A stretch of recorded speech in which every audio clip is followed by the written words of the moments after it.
मुंबई पुणे एक्सप्रेसवेवर मोठ्या प्रमाणात वाहतूक कोंडी झाली आहे। मुंबईकडून पुण्याकडे जाणाऱ्या मार्गावर वाहतूक कोंडी निर्माण झालेली आहे।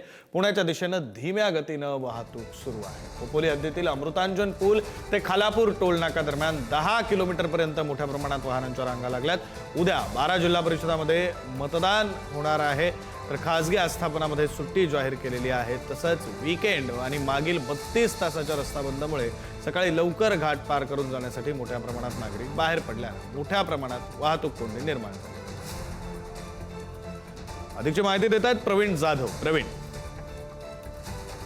विक्रांत, नक्कीच उद्या जिल्हा परिषदांच्या निवडणुका आहेत आणि वीकेंड आहे, त्यामुळे दर वीकेंडला खरं तर घाटामध्ये गर्दी होतेच, परंतु जो काही 34-35 तासाचा ब्लॉकही झाला होता त्यानंतर काही लोक आता आज बाहेर पडलेली दिसत आहेत।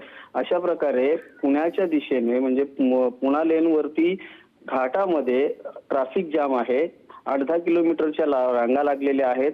पोलीस प्रशासन यासाठी पुणे लेनवरती ब्लॉक घेऊन एक बाजूला वाहतूक डायव्हर्ट करून हा जो काही ट्रॅफिक जाम झालेला आहे त्यावरती मार्ग काढण्याचा प्रयत्न करीत आहेत, परंतु बेशिस्त वाहन चालक आणि लेनचे नियम न पाळणे हे दरवेळीचे कारण ठरते या वाहतूक कोंडीसाठी।